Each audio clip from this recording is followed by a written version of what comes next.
Before we dive into chapter 14, just a quick reminder, last week we covered John chapter 13, which was the beginning of the Last Supper in the upper room. And if you look at this from a big perspective, from a bird's eye view, you have 13 and 14 in the upper room. Then at the end of 14, he tells them, "Arise, let us go hence." Now they start walking through the city and then up the Kidron Valley as he discourses to them on various subjects. In chapters 15 and 16, you get to the top of the Kidron Valley, and before entering into Gethsemane, he pauses there in chapter 17 and gives the great high priestly or intercessory prayer in chapter 17.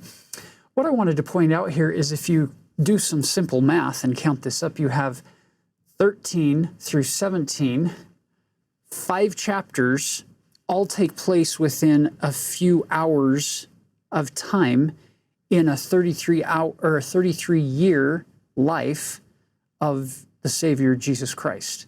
5 chapters out of John's total 21. We're right in the neighborhood of 1/4 of his entire gospel, of everything John, who is in the Savior's inner circle, everything he could have taught us.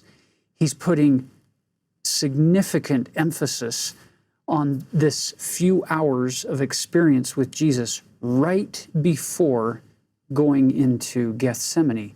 And then if you add chapter 18, which is John's account of Gethsemane, and 19, his account of the trials and the crucifixion of Christ, if you add that to the mix, you're adding a few more hours of time. Now you're at 7 out of 21 of John's chapters. That's 1/3 of the entire Gospel of John is taken up from the evening of Thursday when he goes into the Last Supper through early in the morning on Friday of the crucifixion.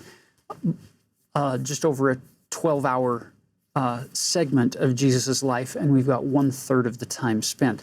So I only pointed that out because I think we're going to see as we dive in that some of the greatest truths, some of the biggest theology that Jesus is going to share in his ministry comes at such a critical time when he's literally moments away from beginning his infinite atoning sacrifice, beginning in Gethsemane.